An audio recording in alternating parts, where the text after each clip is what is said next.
is Joe again with another movie review. And of course, since I'm doing my New York Rangers championship shift for 1994, I figured probably more appropriate to do a movie. Excuse me, my damn sciences. To do a movie review on the 1981. Excuse me, my nose always has good timing. Right, the 1981 film, The Legend of the Lone Ranger. Now, don't get confused with this film with the crappy remake, 2013 remake with Johnny Depp playing Tonto, American Indian. I am not doing that movie. I have no interest in seeing that one because knowing that they had Johnny Depp and a white actor playing an American Indian. So I'm not doing that. I am going to be doing the 1981 film. Starring Kilton Salisbury as the title character, the Lone Ranger. Michael Horse played Tonto. Excuse me. Christopher Lloyd as the villain. Butch Cavendish. You had Jason Robards as Ulysses S. Grant, was the president at the time of the second half of the film. You also had Laurel Haggard as the narrator, or the balladeer. And you had in her movie debut, Juanita Clay as the love interest. Like I said, this movie came out in 1981, and for some reason this movie got terrible write-ups. I don't know why. I remember I saw it and I enjoyed the movie. I saw it when I was about 10 years old and I still enjoyed the movie. You can still see it on YouTube. As a film, it's a very good film, but of course people argue the cinematography in the movie is not that great because it's always like very light. You can have trouble seeing stuff, which I can say there's no arguments. But also the guy who played the Lone Ranger, he never acted again because he thought it was really weren't acting. It didn't bother me. I mean, he was an actor. The guy who played the Lone Ranger. I mean, he wasn't. I've seen worse acting performances. But the premise of the movie was, it tells the backstory of the Lone Ranger. For those of you who don't know the actual story, Lone Ranger started as a 1930s, 1940s radio show. Of the same name, Lone Ranger. And the premise is the reason why it's called the Lone Ranger was because he was the only Ranger who survived an attack by Butch Cavendish, who was the only Texas Ranger who lived. And so he decides to wear a mask, and he had a friend, an Indian friend, who saved his life, named Tonto. And of course, throughout the rest of their adventures, they fight crime and for justice in the West.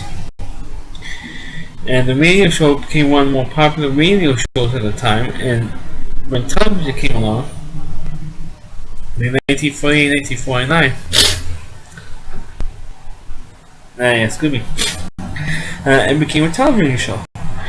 It became a pretty long-running television show with Clayton Moore playing the Lone Ranger and Jay Silverhill was playing Tonto.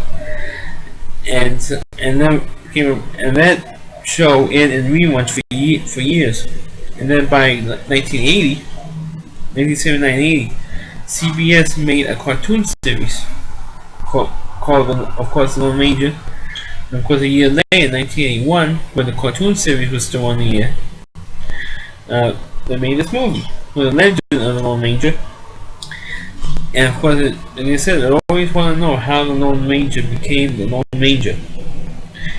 And that was the premise of it. Of course, the movie starts off with John Reed, who of course eventually becomes the Lone Ranger. In some versions of the story, his name is Don Reed, or Dan Reed, or John Reed. And there were some different versions of the origin story. But in the movie, he was called John Reed. And as a little boy, his parents were killed after John Reed saved Tonto, because a bunch of white guys went and killed Tonto because he was an Indian. and wanted to scalp him. So John Reed saved Tonto's life. And of course, he found out that the guys who were chasing Tonto were going after John Reed's parents in his ranch. So his parents were killed, and Tonto took him into his tribe. And they stayed there until when John's brother, named Dan Reed, who was already a Texas Ranger already, he was like several years apart in age, took him to see to his aunt who lives in Detroit. And of course, years go by, and he graduated from law school and everything else, and he came to live with his brother in Texas. And of course, his brother became captain of the Rangers, and he gave John the badge to become a Ranger. And meanwhile, he was trying to find, or Dan and the rest of the Texas Rangers was trying to stop the local villain or criminal in the area named Bush Cavendish, who used to be a major in the army during the Civil War. And he was in the Northern Army, and he got thrown out of the army by then General Grant, who was now President of the United States, at this time.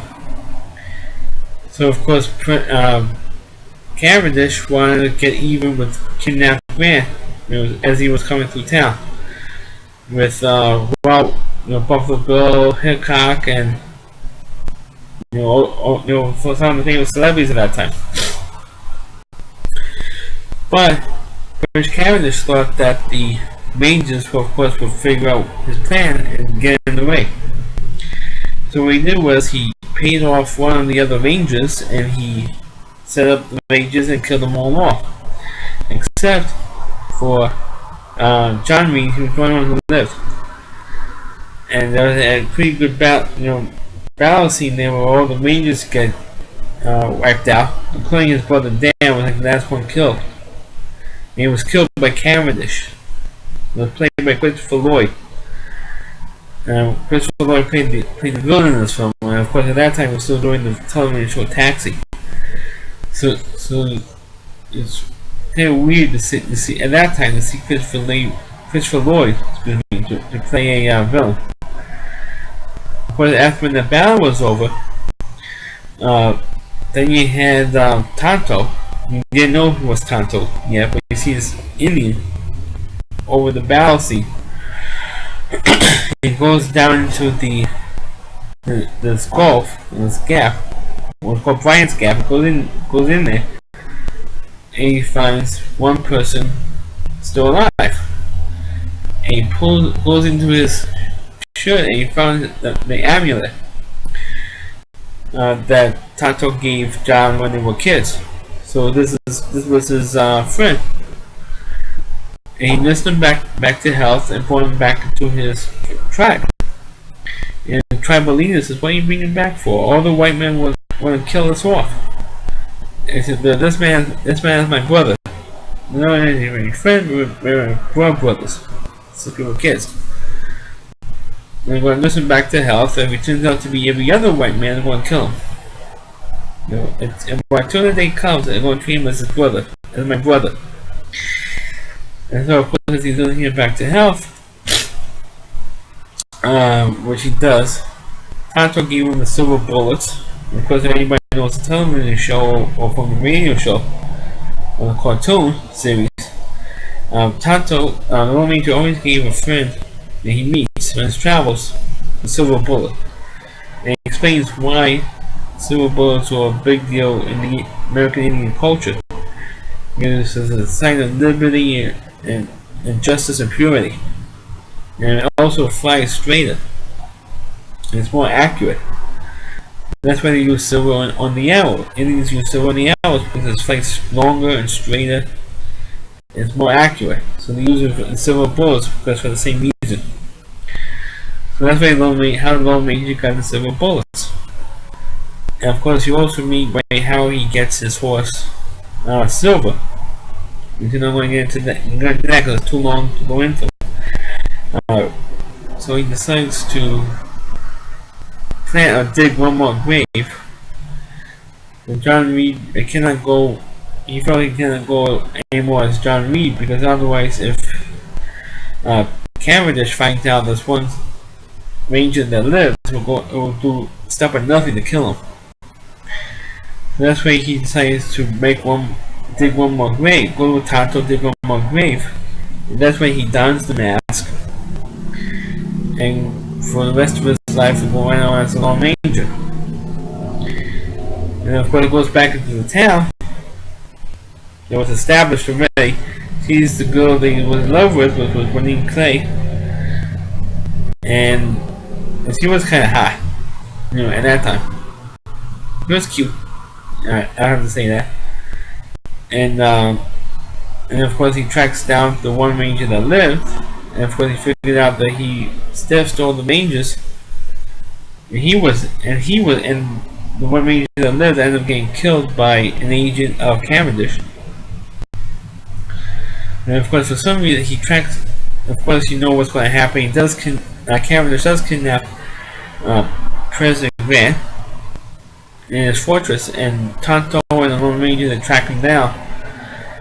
And of course, you know what happens. He defeats Cavendish. They had a big chase scene, and the Lone Ranger beats up the crap out of Christopher Lloyd, and of course, takes him into custody. And of course, the President Grant was played by Jason Robards. Thanked him and said, who am I to thank? It said, you have to please let me out to be anonymous. And he said, of course I will honor your request. And of course I thank Tano, and he says, thank me for honoring the treaties for my people. He said, yes, I'll try to work with your people to come to some compromise. And of course, in the end, that's when Lone Ranger gave President Grant a silver bullet. He says, "Who was it, Max Man?" And that was the last line of the film. Not really the last line was when the Lone Ranger yells out "Hi Ho Silver," which is a trademark line. The other line was "Who was it, Max Man?" Does anybody want to know who the Lone Ranger was?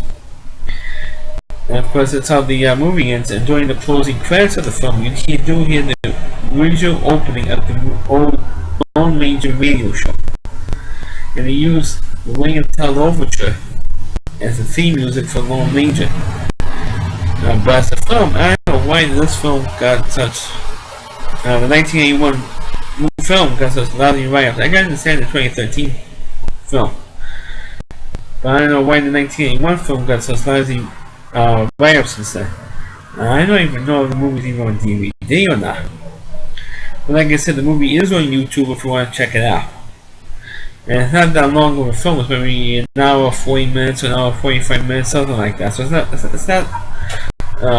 like a 2.5 hour film, something like that. It's not even a 2-hour movie. The film itself, to me, it was a good film. I always, when I was a kid, was a fan of Lone Ranger and a fan of the film. But I don't know why the film got criticized at that time, or I don't think it even has even a cult following even. I think at that time people got tired of the whole, because people who grew up with the Lone Ranger, either the radio show or the old television show grew up. They were all in the 40s or the 50s, and I guess kind of got tired of the whole thing, or decided to grow up, and not care anymore. So it's probably the reason why it didn't get the high ratings as it should have. But as in terms of a film, I still enjoy the film to this day. It's not a bad movie. I've seen worse. But if you want to be entertained for like an hour or 40 minutes, you want to know a better version of the Lone Ranger story, to watch Legend of Lone Ranger instead of the Johnny Depp movie. At least he had an actual American Indian playing Tano, and not a white actor. With all due respect to Johnny Depp, he should not have gone cast in this film. I'm sorry. He should not be playing an American Indian. If the movie was made when the politically correct times of the mid in the early 90s, the American Indians would probably make a stink like they did with the stupid tomahawk chop with the United Braves. But for some reason, the American Indians didn't make a stink, or at least that much of a stink. And they should have had. They should have. So that's my review of the Legend of the Lone Ranger. Please rate the video. Please click on it. Please feel free to comment. Please subscribe to my channel and please forward this video on your Facebook pages. Thanks for watching.